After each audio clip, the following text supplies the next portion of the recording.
A bárkabázis lakói. Első rész az idő fogságában. Minden nap, amikor kimentek, kockáztatták, hogy veszélybe sodródnak, nem térnek vissza többé. A felszín megkövetelte a maga áldozatát, ha sebek képében, akkor abban, de ha ember életet kívánt, azt is bevasolta. Nem bámészkodni mentek. Nagyon jól tudták, hogy azoknak, akiket hátrahagytak, szükségük van a segítségükre. Többségében a nagyáruházakat választották. Egyetlen területen addig dolgoztak, míg az teljes egészében ki nem ürült. Ameddig a legutolsó szegecset is el nem vitték a falból, vagy a leghitványabb széket is darabjaiban el nem cipelték, hogy aztán utólag örömtüzek mellett átmelegedve kényelmesen összeszerelhessék. Az alulsó emeleteket már elhordták, így akarva, nem akarva, de muszáj volt feljebb menniük. A második, illetve harmadik emelet már csak arra várt, hogy előre törve lerohanják és kirabolják. Alfred, szólt rá Károly a fiára alig hallhatóan, irányításra készen. A hajdani volt nagyáruház burkolatának bendője felé intett.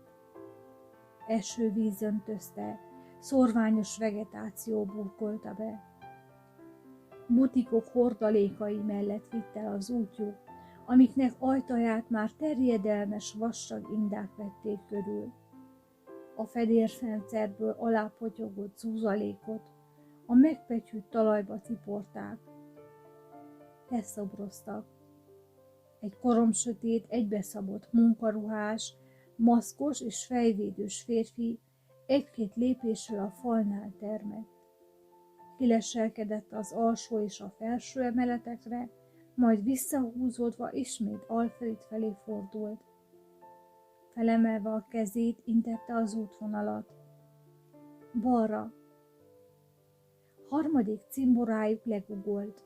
Végigmérte a helyet a hátuk mögött, fegyverének csöve egyik helyről a másikra síklott, intenzív, szabályos lélegzetvételek között. Várt, amíg Alfred és a csapatkapitány a karfa mellett megindultak, majd felegyenesedett és követte őket. Emberkar vastagságú gyökérzet nyúlt át a karfalapjain. Helyenként azonban csökönyösen szembeszekült, és kapilláris szálhasadásoktól telespékelve tartotta magát. Váratlanul lemerevettek ijedtükben. A tetőzeten egy hirdető plakátot lóbált a szél. Az esővíz lecsordult a beszakadt tetőszerkezeten keresztül. Sötétségbe borult üzlethelyiségek övezték a folyósókat. Némelyik lehúzott ráccsal fogadta őket. Más ajtók akadálytalanul tátongtak ásítozva, pusztán a színe hagyott, elmosódott tolvaljás jelző alkatrészek mellett kellett elhaladniuk. Akármit hoztak is volna onnan, nem kellett félniük attól, hogy az megszólal már. Hosszú ideje használhatatlanok voltak. Rozsdabarna tábla hirdette a WC-t. Női és férfi képírás jelekkel, a nyíl mellett elveszett a fal, a géppuska végét kicsúsztatva a kapitány meggyőződött róla, hogy senki nem akar rájuk rontani onnét. Nem bízott a mozgó lépcső megkövesedett fokaiban, az idejét múlt ódon lépcsősor felé vette inkább az útvonalat. Bevárta Alfredot, aki hátát a falnak vetve fellépett az első lépcsőfokra. Alfred nem volt gyakorlott ebben. Még soha egy útja sem volt a biztonságot adó otthonon túlra, pedig már betöltötte a 18 évét. Nagyon szeretett volna menni mindig is, egészen apró gyerekkorától vonzotta a kinti vadregényes táj, amiről annyiszor hallott.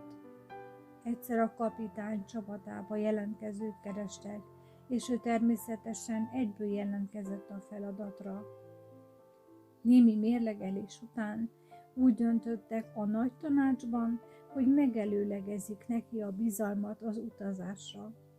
Megkapta a szükséges felszerelését, s történetünk kezdetén ott állt, 18 év után az óvóhelyen túl, a csillagos éjszakában, a teli hold halált sugalló színében, nézve a messzeséget.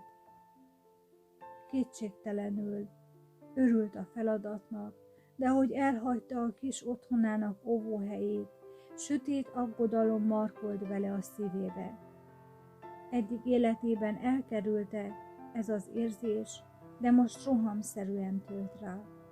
Legszívesebben visszafordult volna, de tudta, hogy akkor sohasem szerezné meg újra a bölcs tanács bizalmát.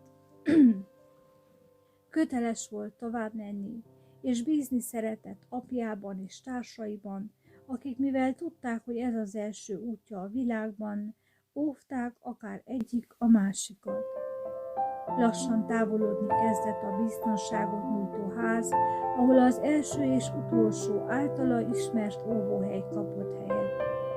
A csapatkapitánya vaskarfa mellett szorosan elindult felfelé a legközelebbi emeletre. Egyszer csak megdermedt. Hallgatta a néma csöndet, mely időközönként megtört. A fenntartásnak és a szervizelés nélkülözésének jóvoltából nem lehetett egyből meghatározni, mi idézte elő a hangzavart. Vajon mennyi ideig áll még a lábán ez a létesítmény? Az ismételt recsenés arra engedett következtetni, hogy elválás próbáljuk szélsebesen közelít. Akár egy rossz akaró ellenség felháborodott acsarkodása is lehetett volna. A lépcsőfordulóban bevált a másik két cimboráját, majd tovább indult. A legközelebbi emeletre érve újból meggyőződtek arról, hogy kizárólag egymaguk vannak. Felgyorsult szívveréssel nehezedett neki a falnak. Az edzettség teljében léve sem tudta megállni, hogy ne kapkodjon levegő után lihegve.